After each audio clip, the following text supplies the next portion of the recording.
படம் எப்படி இருக்குங்க? ரொம்ப அருமையாக இருக்குல்ல? ரொம்ப வருஷத்துக்கு அப்புறம் படம் பார்த்துருக்கோம். அதாவது பாலாவே வந்திருக்காரு பாருங்க. இது மாதிரி படம் கொடுத்தா எவ்வளோ அருமையாக இருக்கும். எல்லாம் அழுதுட்டாங்க, அழாத ஆளே கிடையாது. பாசம்னா என்ன அப்படின்னு இந்த படத்தை காமிச்சிருக்காங்க. சார் எப்படி சார் இருக்கு படம்? எக்ஸ்கியூஸ் மீ, மக்கள் நல்லா இருக்குல்ல? ரொம்ப அருமையாக இருக்கு. பாலா வந்து ரொம்ப சந்தோஷமா இருக்கு.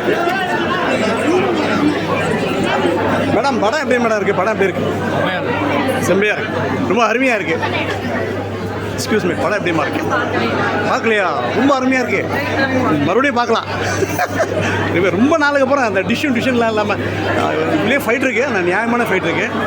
அந்த இது நம்ம ரஜினி படம் மாதிரி இல்லை, அது இந்த ஹார்ட்டை திருடுறது அது மாதிரிலாம் இல்லை. அருமையான படம், ஸ்டோரி பாருங்கள். உங்கள் ஃப்ரெண்ட்ஸுக்கெலாம் நீங்கள் ஃபார்வர்ட் பண்ணுங்கண்ணா. தேங்க்யூ. படம் எப்படிமா இருக்குது? அருமையாக இருக்குல்ல? ரொம்ப சந்தோஷமாக இருக்குல்ல? ஃபேமிலியோட மறுபடியும் ஃபேமிலியோடு வரணும். வந்திருக்கீங்களா? தேங்க்யூ. நீங்கள் ரீச் பண்ணி விடுங்கம்மா, எல்லோரும் ஃபார்வர்ட் பண்ணுங்கள். இந்த படம் வந்து எல்லா தடவையும் ரெகுலர் ஷோ போடணும். அந்த அளவுக்கு நம்ம ரீச் பண்ணி விடணும், நம்முடைய கடமை அது. தேங்க்யூம்மா.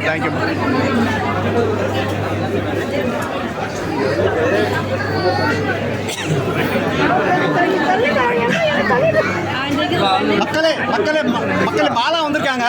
இந்த படம் எல்லா தடவையும் ரெகுலர் ஷோ போகணும். ரெகுலர் ஷோ போகிறதுக்கு நம்ம வந்து ஒரு தீர்வு காண்போம். ரெகுலர் ஷோ வரணும். இது ரீச் 5000 கோடி படம் வர்ற மாதிரி படம் ஓடணும். ரொம்ப நல்லா இருக்கு, சந்தோஷமா இருக்கு. லைஃப்ல எனக்கு 63 வயசு, இது மாதிரி படம் பார்த்ததே இல்லை. ரொம்ப எனக்கு ஹார்ட் ப்ராட் பேஷண்ட் வரேன், ரொம்ப எமோஷனாக வரேன். பட் என்னோட சேனல் மக்கள் உள்ளம் சேனலில் நான் போடுறேன். அருமையா இருக்கு. அடுத்த படம் மாய சித்தர் பண்றீங்க. நன்றி. அத்தனை மக்களுக்கு நன்றி. மக்கள் உள்ள யூடியூப் சேனல் சார்பாக சிபிஎல் சமூக ஆர்வலர் ரொம்ப நன்றி.